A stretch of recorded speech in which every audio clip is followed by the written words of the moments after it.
प्राचीन भारत में ऐसा समय था जब आर्यमित्र नाम का एक युवक हिमालय की तलहटी में बसे एक शांत गांव में रहता था।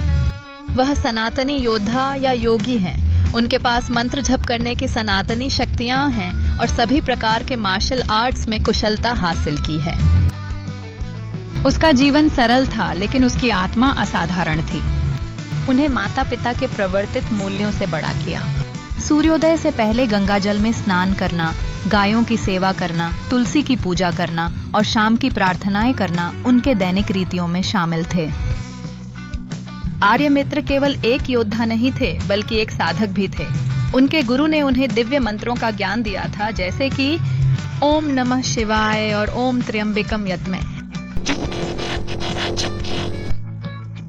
इन मंत्रों ने उन्हें असाधारण मानसिक शक्ति, तेज दृष्टि और युद्ध में अजेय साहस प्रदान किया। उनके हृदय में अटूट विश्वास था, भगवान मेरे संरक्षक हैं। उनके माता पिता, गांव वाले और शिष्यों ने उन्हें सम्मान पूर्वक युद्ध योगी कहा। एक दिन गांव तक खबर पहुंची कि एक दुष्ट स्वामी अपने पश्चिम से आए सैनिकों के साथ गांवों पर लूट मार रहे हैं। वह केवल धन लूटता नहीं, बल्कि लोगों का विश्वास भी तोड़ता था।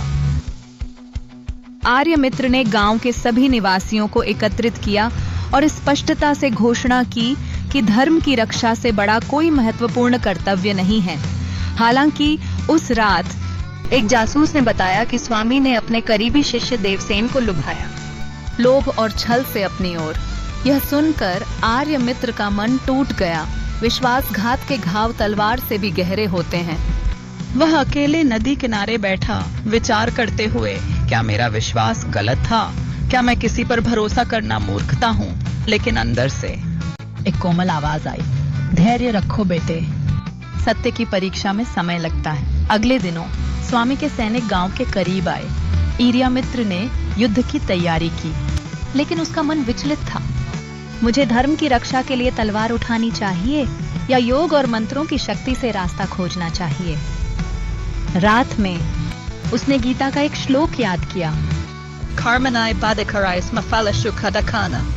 आपके पास केवल अपने कर्तव्यों को पूरी निष्ठा से निभाने का अधिकार है, उनके फलों पर नहीं।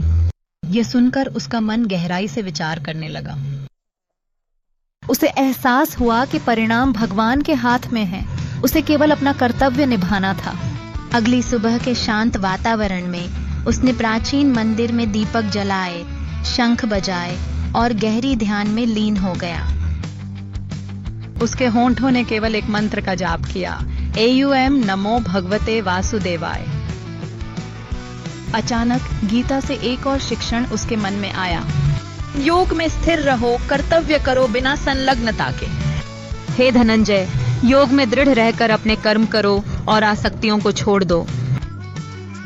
जबकि सभी गांववासी डर के कारण अपने घरों में बंद थे, एक चमत्कारी घटना घटी। दुष्ट स्वामी के सेनापति अचानक बीमार पड़ गए। तेज बुखार और कांपते हुए वह युद्ध के लिए अयोग्य थे।